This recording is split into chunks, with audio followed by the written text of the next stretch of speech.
Halo teman-teman semua, berjumpa dengan saya Jeffrey Randi Narado. Dalam video kali ini saya akan membahas sedikit tentang Open System Interconnection atau yang biasa kita sebut dengan OSI. Mungkin dari teman-teman semua bertanya, apa sih itu OSI?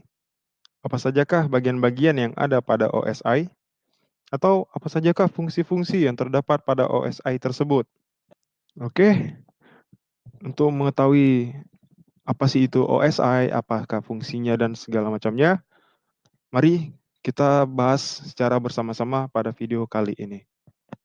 Model Open System Interconnection atau OSI diciptakan oleh International Organization for Standardization pada tahun 1977 di Eropa yang menyediakan kerangka logika terstruktur bagaimana proses komunikasi data berinteraksi melalui jaringan. Standar ini dikembangkan untuk industri komputer agar komputer dapat berkomunikasi secara efisien. Model OSI menyediakan secara konseptual kerangka kerja untuk komunikasi antar komputer, tetapi model ini bukan merupakan metode komunikasi. Sebenarnya komunikasi dapat terjadi menggunakan protokol komunikasi.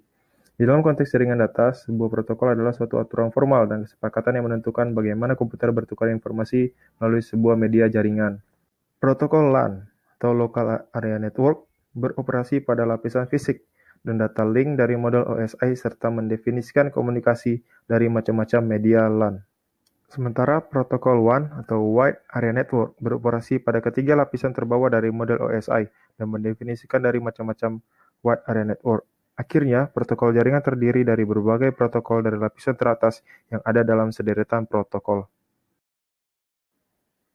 Oke, selanjutnya kita masuk ke 7 layer Open System Interconnection. Yang pertama adalah physical layer, yang kedua ada data link, yang ketiga ada network, yang keempat ada transport, yang kelima session, yang keenam presentation, dan yang ketujuh adalah application. Yang pertama, kita masuk ke physical layer. Lapisan pertama dalam model referensi jaringan OSI, atau lapisan ini merupakan lapisan terendah dari 7 lapis lainnya.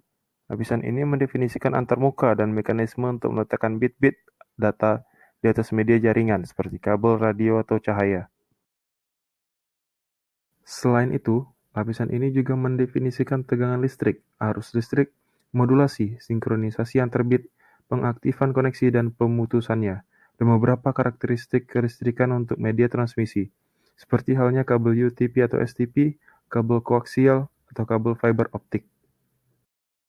Protokol-protokol pada level fisikal mencakup IEEE 802.3, RS-232C, dan X21, repeater, transceiver, kartu jaringan atau network interface card, dan pengkabelan beroperasi di dalam lapisan ini. Yang kedua adalah data link layer. Lapisan ini merupakan lapisan yang akan melakukan transmisi data antara perangkat-perangkat jaringan yang saling berdekatan di dalam sebuah wide area network atau antara node di dalam sebuah segmen local area network yang sama. Lapisan ini bertanggung jawab dalam membuat frame, flow control, koreksi kesalahan, dan pentransmisian ulang terhadap frame yang dianggap gagal. MAC address juga diimplementasikan di dalam lapisan ini.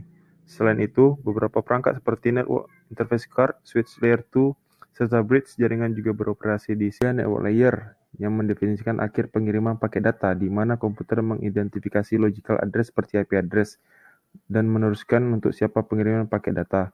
Layer ini juga mendefinisikan fragmentasi dari sebuah paket dengan ukuran unit yang lebih kecil. Router adalah contoh yang tepat dari definisi layer ini.